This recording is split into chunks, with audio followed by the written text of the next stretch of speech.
बच्चों, आप अपने स्क्रीन पर कस्तूरी देख रहे हैं, जिसका भाग 8 आपको नजर आ रहा है। यानी ये कक्षा 8 की हिंदी लिटरेचर की पुस्तक है, जिसमें मैंने आप लोगों को 2 लेसन सीखो और एक कुत्ता और एक मैना पढ़ा दिया है। बच्चों, सीखो एक कविता है जिसके कवि हैं श्रीधर पाठक जी, और दूसरी कहानी है एक कुत्ता और एक मैना, जिसके लेखक हैं डॉक्टर हरि प्रसाद द्विवेदी। बच्चों, इन दोनों अध्यायों को मिलाकर के मैंने आपके लिए कुछ प्रश्न तैयार किए हैं, जिसका उत्तर आपको अपने उत्तर पुस्तिका में लिखनी है, यानी कि कॉपी में लिखनी है। बच्चों, आपकी स्क्रीन पर क्लास 8 है, पार्ट 1 एवं 2 प्रश्न उत्तर, और ये आपका रिवीजन और आपका वीडियो नंबर 3 है। बच्चों, प्रश्न 1 है आपके सामने, जिसमें लिखा हुआ है बहुविकल्पीय प्रश्न। इसमें मैंने पार्ट 1 से कुछ चुनिंदा प्रश्नों को चुनकर आपके लिए दिया है, और इसका उत्तर आपको अच्छे से लिखना है। बच्चों, प्रश्न 1 का क है, सीखो कविता के कवि का नाम आपको बताना है, यानी कि सीखो कविता किसने लिखी है।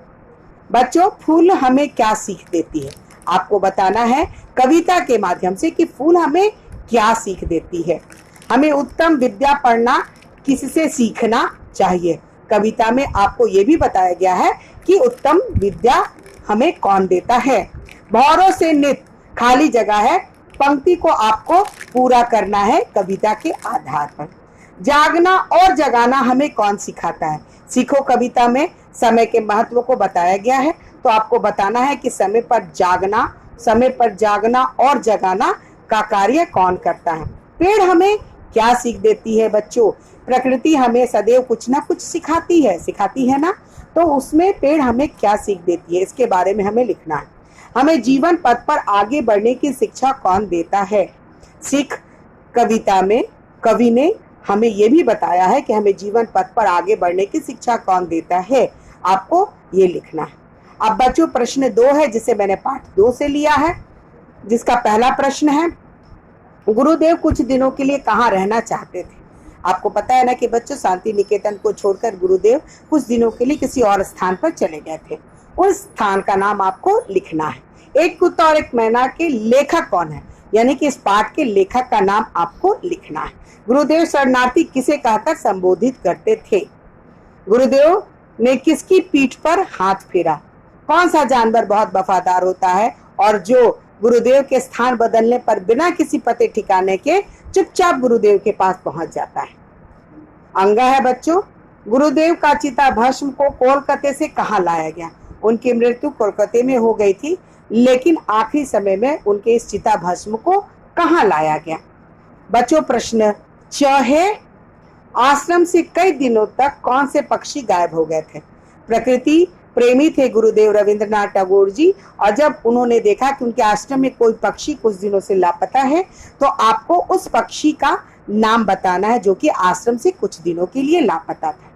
बच्चों, प्रश्न 6 है, गुरुदेव ने किस पक्षी को लक्ष्य बनाकर कविता लिखी थी। गुरुदेव बहुत बड़े कवि थे, आप सभी जानते हैं।